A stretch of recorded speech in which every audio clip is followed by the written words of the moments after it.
अहम खबर है 190 मिलियन पाउंड स्कैंडल में इश्तिहारी मुल्जिमान के खिलाफ कार्रवाई का आगाज हो गया।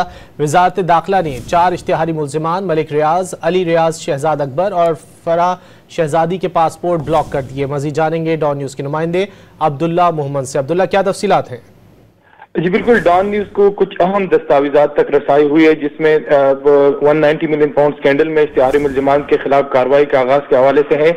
और इस सिलसिले में वजारत दाखिला ने 190 मिलियन पाउंड स्कैंडल में 4 इश्तिहारी मुल्जिमान के पासपोर्ट ब्लॉक कर दिए। इन इश्तिहारी मुल्जिमान में बैरिया टाउन के मालिक मलिक रियाज और उनके फर्जंद अली रियाज के पासपोर्ट भी शामिल है, जिनको वजारत दाखिला ने ब्लॉक कर दिए, जबकि साबिक मुशीर शहजाद अकबर और फरागोगी के पासपोर्ट भी वजारत दाखिला ने ब्लॉक कर दिए। वजारत दाखिला ने पासपोर्ट नेब की सिफारिश पर ब्लॉक कर दिए। जराये के मुताबिक नेब ने 28 जनवरी को मुल्जिमान के पासपोर्ट ब्लॉक करने के लिए वजारत दाखिला को खत लिखा था। उनमें 5 नाम है, लेकिन एक नाम का पासपोर्ट जो है वो अभी तक नहीं बना था और वजारत दाखिला ने इन 4 इश्तिहारी मुल्जिमान के पासपोर्ट ब्लॉक कर दिए। जी बहुत शुक्रिया अब्दुल्ला मोहम्मद इन तफसीलात के लिए।